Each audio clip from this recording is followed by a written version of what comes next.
Donc, c'est une tanière des Lions très calme, très sereine, des joueurs qui ont pris conscience après ce match assez difficile face à la Guinée-Conakry. C'est des Lions indomptables qui savent que leur destin pour la suite de la compétition passe par le Sénégal ce vendredi. Donc, c'est une équipe des Lions où l'infirmerie n'est pas vraiment assez fournie. Il faut dire que la plupart des joueurs qui se sont retrouvés à l'infirmerie sont sortis. Le cas, par exemple, d'Abouaka Vincent, qui a repris déjà hier matin par une séance de natation. J'ai eu ce privilège, d'être forcément le seul homme de médias qui était là parce que le cadre étant fermé à la presse, j'ai eu la chance d'être hier matin quand Aboubakar a commencé la séance de natation. J'ai eu la chance de savoir que Aboubakar avait repris les entraînements parce que c'était fermé hier à la presse, mais j'ai eu la chance d'être l'unique journaliste qui était en séance d'entraînement. Donc, du coup, ça m'a permis de comprendre que Aboubakar peut revenir, même si on attend la réaction du service médical ce soir pour être sûr. Mais je vous rassure que même si Aboubakar ne jouait pas le match contre le Sénégal demain, il va jouer contre la Gambie. Et là, on dit ouf, et merci à Allah qui a permis que Aboubakar puisse revenir avant la fin de la compétition. Je dis, c'est un groupe conscient. D'ailleurs, vous avez suivi Rigobert Song à la conférence qui vous a envoyé un message à la nation en disant, il demande au peuple camerounais de rester calme, de garder espoir et de faire confiance à leur équipe nationale, les Lions indomptables du Cameroun. Rigobert qui a dit, les gamins sont conscients de ce qui leur attend et qu'ils attendent la fin pour faire le bilan. Il faut dire que le cas Onana, je sais pas, c'est un non-événement. Parce qu'il faut dire que il faut faire la différence entre les réseaux sociaux. Il faut savoir faire la différence entre ce qui se dit sur les réseaux sociaux et ce qui est la réalité. D'ailleurs, je vais vous montrer une vidéo d'entraînement des gardiens où Onana est en plein concentration avec ses coéquipiers gardiens de but. Donc il faut dire qu'il y a la sérénité loin de ce qui se dit. Non, vraiment, il y a. Mais seul l'entraîneur maintenant peut décider des choix parce que vous êtes. Si vous avez convenance, André est arrivé tardivement dans la tanière. Ça peut être ce qui va jouer un coup. Il est arrivé le matin du premier match.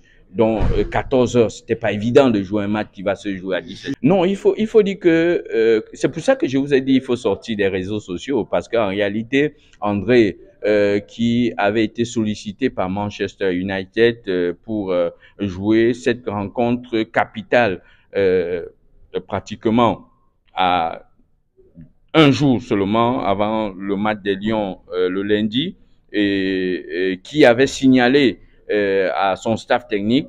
Donc, il faut dire qu'il n'y a aucun problème. Donc, il y a eu une communication au préalable. Mais, vous savez, en réalité, chacun parle avec le cœur parfois. On se dit, comment est-ce que André peut choisir de servir Manchester que de servir son pays? Mais il faut dire que en interne, aucunement il n'y a eu un souci. André par rapport à aller jouer avec Manchester et de revenir. Mais sauf que, en même temps, André ne pouvait pas arriver le lundi et jouer le lundi. Bon, mais non, il faut s'acclimater. On espère que 2-3 jours ont suffi au staff technique pour réintégrer André. Mais pour le moment, je pense que si ça n'a pas suffi, on risque de revoir Fabrice Ondoa dans les buts. Mais pour le moment, je ne peux pas affirmer que ça va être André ou ça va être Fabrice. Mais ce que je dis, c'est que André n'a travaillé que 2-3 jours avec l'équipe, alors que le reste, ils ont travaillé des mois. Et au niveau de Jeddah, en Arabie Saoudite, André n'était pas là. Bon, maintenant, je dis, les 2-3 jours d'entraînement vont déterminer si André peut jouer. Mais qu'il ne joue pas n'est pas un problème entre André et le staff ou bien quoi que ce soit. Sportif. Ouais. Bonjour tonton, on est en Côte d'Ivoire pour cette Coupe d'Afrique des Nations et on a remarqué quelque chose, c'est qu'il y a une sorte de rivalité entre la Côte d'Ivoire et le Cameroun. Qu'est-ce que vous pouvez nous dire sur cette rivalité, d'où elle vient et comment elle en est arrivée à ce point? Oui, déjà, il faut dire que tout commence déjà par euh, le fait que euh, le Cameroun a épousé une femme ivoirienne. C'est-à-dire que le président de la Fédération camerounaise de football, le docteur Samuel Eto'o-Fils, a épousé Georgette, qui est une Ivoirienne. Et vous savez, généralement, même dans la vie privée, vous allez constater que lorsque vous prenez une femme dans une famille, il y a toujours une rivalité naturelle entre la famille de l'homme et la famille de la femme. Sur ce, tout est parti sur un petit rien où, généralement, dans des situations, on dit c'est nous les hommes, c'est nous qui commandons, et les Ivoiriens qui disent si vous continuez à faire du bruit, on récupère notre fille, et voilà, sur le coup Mais tout cela est resté dans une rivalité saine. C'est-à-dire une forme de rivalité fraternelle, conviviale et même très sereine. Donc maintenant, ça s'est déporté sur le terrain du sport, du football en particulier, entre les Camerounais et les Ivoiriens. Et vous savez que à un moment, le Cameroun a souvent été la plupart des temps dominateur des rencontres footballistiques entre la Côte d'Ivoire et les Ivoiriens. Et voilà la CAN qui s'est produite au Cameroun. Cette rivalité entre l'homme et la femme s'est retrouvée qu'à un moment, les Camerounais qui disaient « si vous ne nous demandez pas pardon, vous n'allez pas remporter la CAN au Cameroun.